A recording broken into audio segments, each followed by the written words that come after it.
Hoy, en UFC Conectado, Islam Makhachev revive la historia de sus raíces en las montañas de Dagestán. В горах мы качались вот камнями, бегали часто в горы, бывало даже такие тяжелые условия создают настоящих мужчин. Además, Kevin Lee explica cómo las dificultades del 2020 lo convirtieron en un mejor peleador. Y Vicente Luque nos dice cuáles son sus 5 finalizadores brasileños favoritos. Hola y bienvenidos a UFC Conectado. Islam Makhachev es parte de la nueva ola de contendientes emergentes de la República Rusa de Dagestán. Orgulloso de representar a su gente en el octágono, Islam busca seguir los pasos de su amigo personal, Khabib Nurmagomedov, y traer el cinturón de la UFC a casa una vez más. Para muchos peleadores de la región, incluyendo Islam, los deportes de combate son parte de la vida desde muy pequeños y es innegable que esos inicios rindan frutos. Acompáñanos a visitar el pueblo de Islam, donde él mismo nos cuenta más de su niñez en Orígenes.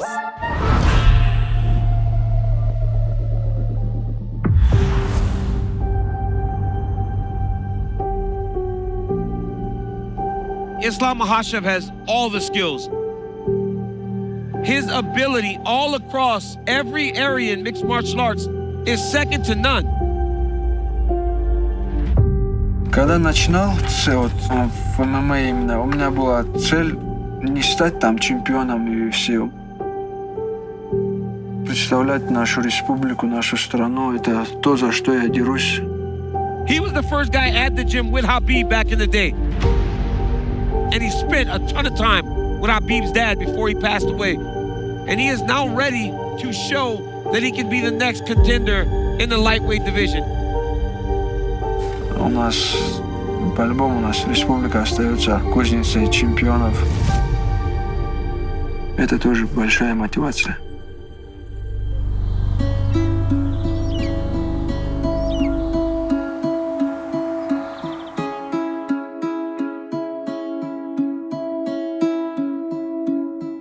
I'm born in Dagestan, Makhachkala, but all my life I live here, in this village. Салам алейкум, зилай, пацан. Салам алейкум, это Галикан наш.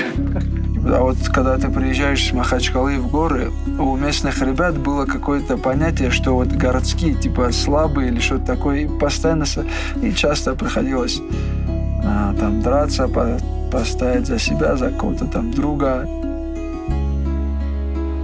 Ну, всегда тут в чем отличие здесь, вот именно это, наверное, в горах. Вот ты подрался с кем-то, ты с ним на следующем все, вы уже самые близкие друзья. Есть тут, да, огромные каменные глыбы, которые за несколько километров их на спине, на горбу сюда тащили. Ну, это корни из наших прадедов, есть тоже вот наш народ такой, вот физически развитый, они умственные, вот оттуда вот это. Это работа, то, что здесь там что-то строить, копать, собирать, там сено, ходить тоже скотоводство, это тоже какой-то физический труд. Значит, вот уже это в генах как-то заложено у нас. В горах мы качались вот камнями, бегали часто в горы, бывало даже 3 раза в день мы бегали в горы, просто вот камнями качались. Такие тяжелые условия создают настоящих мужчин. Название села, что весь мир уже знает наше селение, Бурши. То, что он смог это сделать.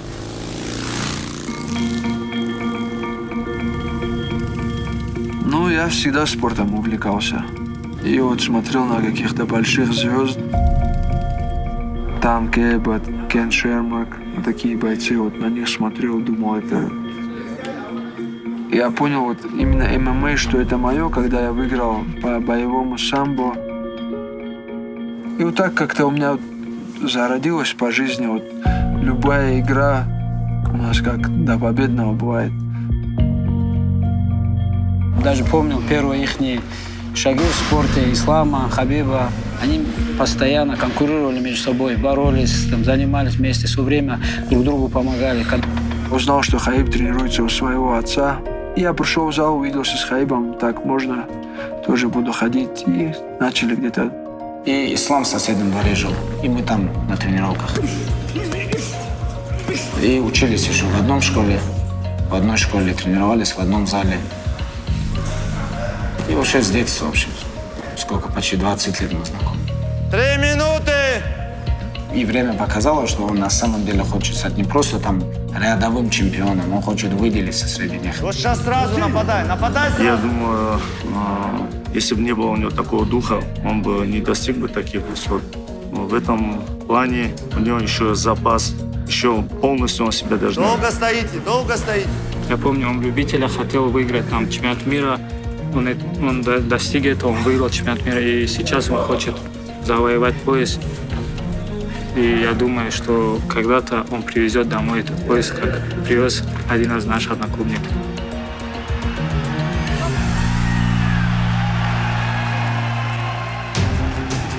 UFC lightweight champion Khabib Nurmagomedov. This guy dominates people in a way that we have never seen before in the UFC.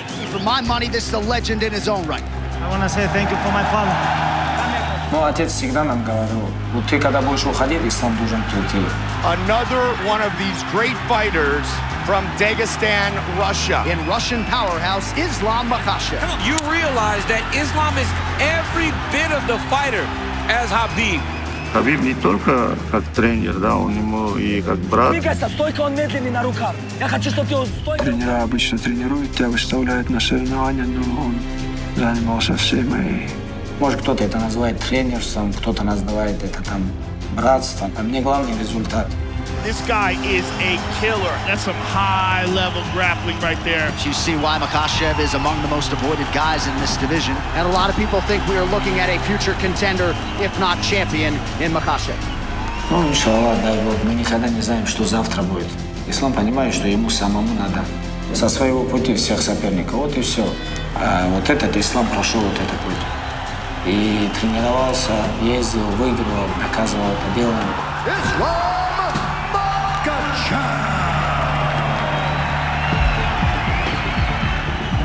Весь Дагестан за них болеет. Все ночью никто не спит, у экранов сидят, у экранов и болеют. В отдаленных краях, там, где даже нет интернета, стараются сюда в город приехать, чтобы посмотреть, поболеть за ислам.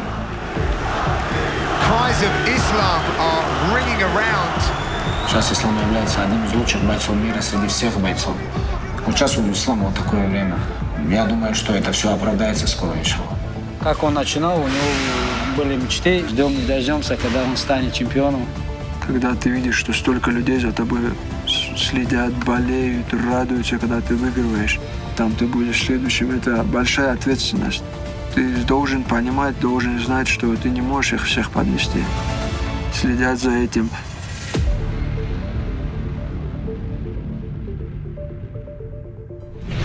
Los deportes de combate son parte de la cultura en Dagestán y los beneficios se reflejan en el éxito dentro del octágono de peleadores como Islam Makhachev.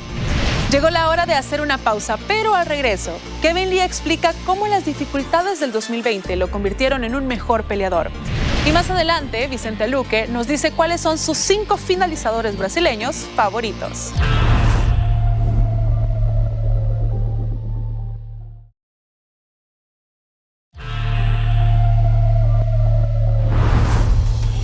El 2020 fue un año devastador para muchos en el planeta, incluyendo al contendiente de peso ligero Kevin Lee.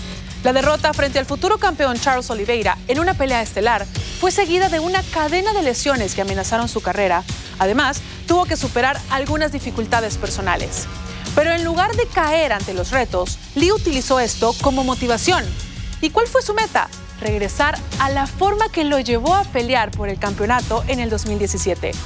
Este imparable sobreviviente nos cuenta todos los altibajos que pasó en un año dentro y fuera del octágono en Enfoque.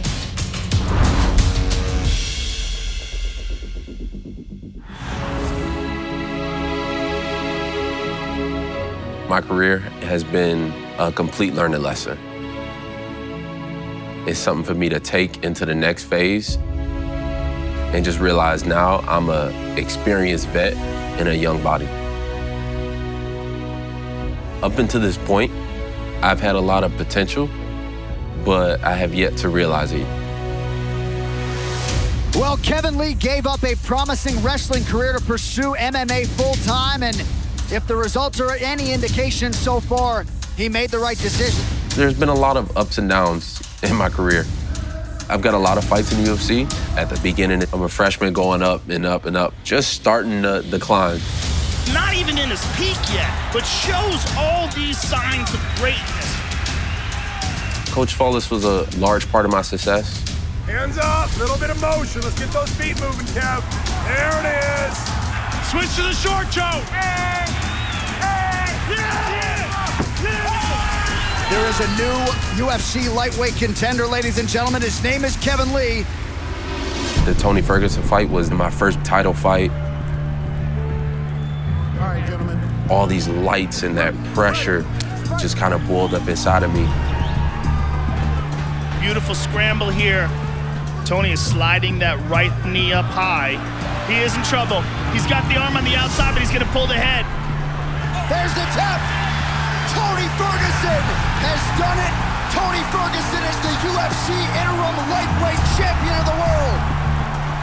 That was the start of the ups and downs. The end of 2017, going into 2018 was definitely one of the lowest points. Losing the fight to Tony Ferguson, losing the title, all those opportunities, and then losing my coach right after. Robert Follis has been a stabilizing force for Kevin Lee. When Robert Follis died, he was left without a real head coach. It was a devastating loss for him. Him committing suicide made me question a lot of things. And it kind of reinforced a lot of things for me too. It reinforced my heart and my will and my desire to go on.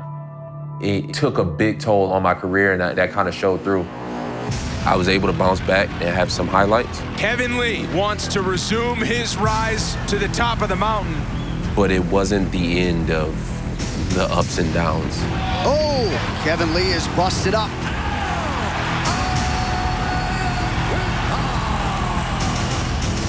The now welterweight Kevin Lee, it's a top 5 contender. That's very tight.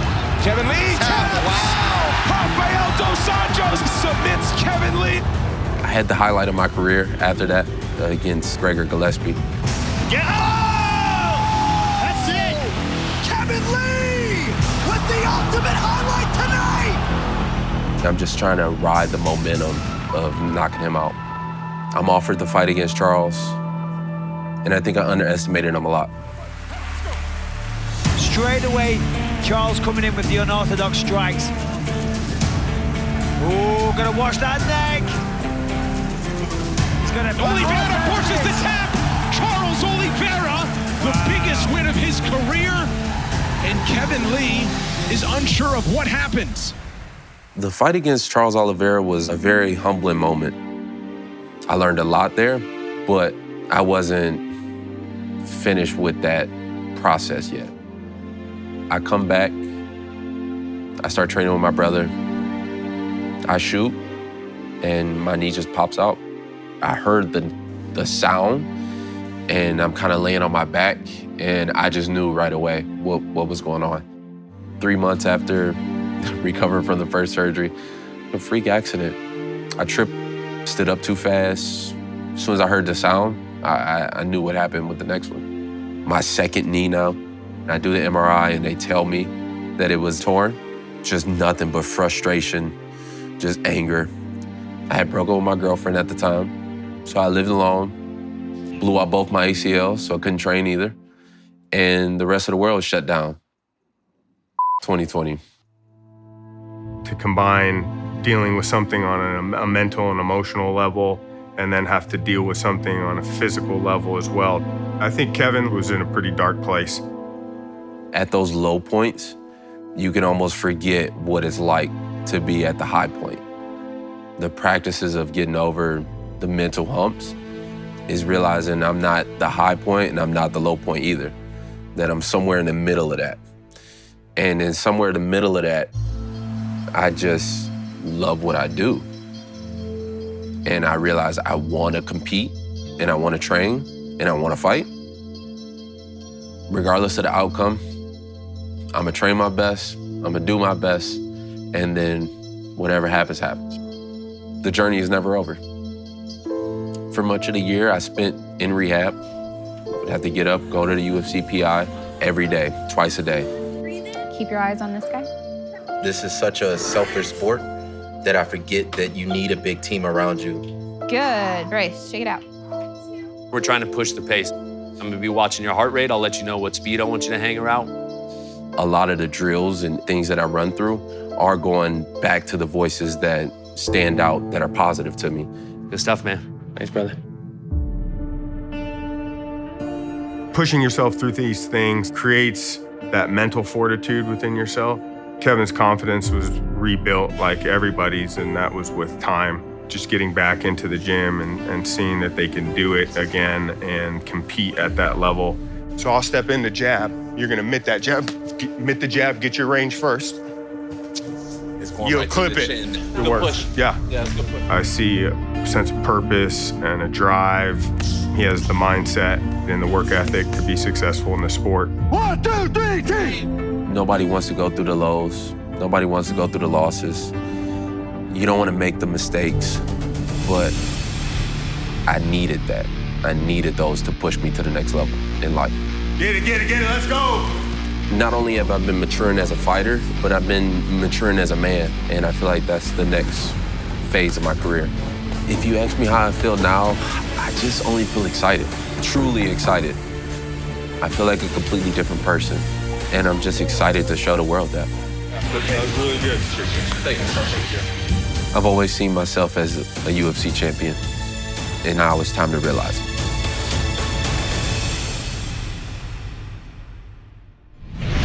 El solo ver cómo Kevin Lee no solo enfrentó, sino superó un sinnúmero de retos en su vida, deja claro por qué merece un puesto como contendiente en la división de peso ligero. Y hacemos otra pausa, pero al regreso, Vicente Luque nos dice cuáles son sus 5 finalizadores brasileños favoritos.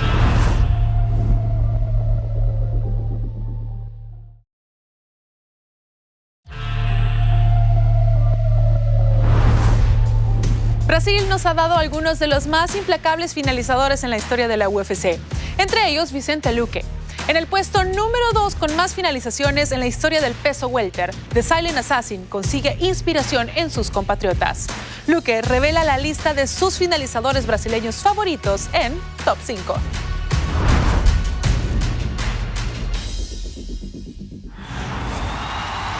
Brazilian fighters are all really got a lot of heart, and they're not gonna give up. They are gonna look for that win no matter what way. They gotta do it, and that's what I think the Brazilian spirit is about, you know, looking for the win no matter the cost. I'm UFC welterweight Vicente Luque, and these are my top 5 Brazilian finishers. Coming in at number 5, Charles Oliveira. I think Charles, he's just amazing the way that he can put his ground game and make it work on MMA. He sometimes finishes from the bottom, and he's not bothered to fight off his back and get big finishes. So I think that's amazing, and the amount of submissions he has is insane, so he had to be on this list. And there's the tap, Charles Oliveira. Yet another finish in the UFC. It's amazing also how Charles has so much history, he has done so much in the UFC, and he's just, you know, scratching his potential. Chandler retreats. Now Chandler is down. Charles Oliveira is the undisputed UFC lightweight champion. Number 4, Big Nog. Big Nog had to be on the list because he's one of the most amazing Brazilian fighters. He's a legend, and he has a lot of finishes, and he's really diverse. So he's a grappling guy, so he's got good submissions, but he also has some great and amazing knockouts. And always found a way to win, and he laid up big right hand. Charles in big trouble. Hit it all over. What a win for Nogueira. That's what puts him on the list, that he's really versatile. He can get finishes standing up or on the ground and not leave it to the judges. A very big fight was Big Nog against Tim Sylvia. He's one of the best in the world. Guillotine and a counter choke. Takes a championship. He's an absolute monster. Minotauro Nogueira is the UFC interim heavyweight champion. It was an amazing finish, and he got the title. That's what he wanted to do, become a champion of Pride and also of UFC. One of the few to do that. My number 3 pick is Anderson Silva. Anderson, for me in the list, is one of the most unorthodox of all the finishers. He He has always had an amazing level in striking. His finishes have always looked effortless. It looks like he's hitting guys with no power, and he finished the fights. My favorite one has to be when he finishes Forrest Griffin, the way he was hitting Griffin, walking back. Look at Silva. I mean, that's just amazing. And again, he's out. He's out. And it's all over. Something that many people never really realize is how great the grappling game of Anderson Silva was. And he got big submissions like the one against Dan Henderson, which is also another legend. And that comeback against Chael Sonnen. I mean, after 4 hard rounds for Anderson Silva, I was sure that he was gonna lose that fight. He found a way to get the finish with that triangle choke.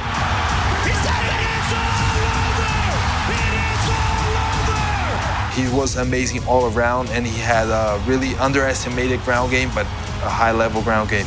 Anderson Silva. He's a master, a true martial arts master. Coming in at number 2, Shogun Hua. Shogun had to be in the list. He's my favorite fighter. He's one of the guys that I always looked up when I was starting my career. And he has great finishes, really aggressive Muay Thai style, and also complete. He has submissions, he has knockouts, he does everything. So for me, is one of the greatest to ever finish fights.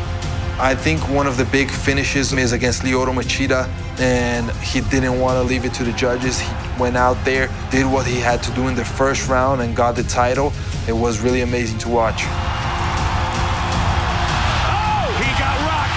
Shogun with the blows. Mauricio Shogun is the new UFC light heavyweight champion. At the number 1 spot, Vitor Belfort. Vitor is another guy that I always watched while I was growing up and becoming a fighter. He's a guy that has amazing hand speed. I've always looked at that and tried to get a little bit of that with his hand speed, his great boxing, and his amazing power. Caught him, he heard him. Franklin is in trouble. Belfort looking to finish. He's out. It's all over. Vitor Belfort has defeated Rich Franklin. There it is again. That'll do it. That's it. It goes out. Trying to finish his fight. That's it. A big highlight is Luke Rockhold and Vitor Belfort, and that fight was amazing. The way that he finished Rockhold with that kick. And there it is. And there it is. Speed coming back on Vitor Belfort. Who would have thought that Vitor Belfort would have knocked him out with a spinning kick to the head? I'm Vicente Luque, and those were my top 5 Brazilian finishers. Vitor Belfort getting it done with style points. Así terminamos este episodio, pero contáctanos y comparte tus opiniones en línea usando el hashtag UFC Conectado. Hasta la próxima.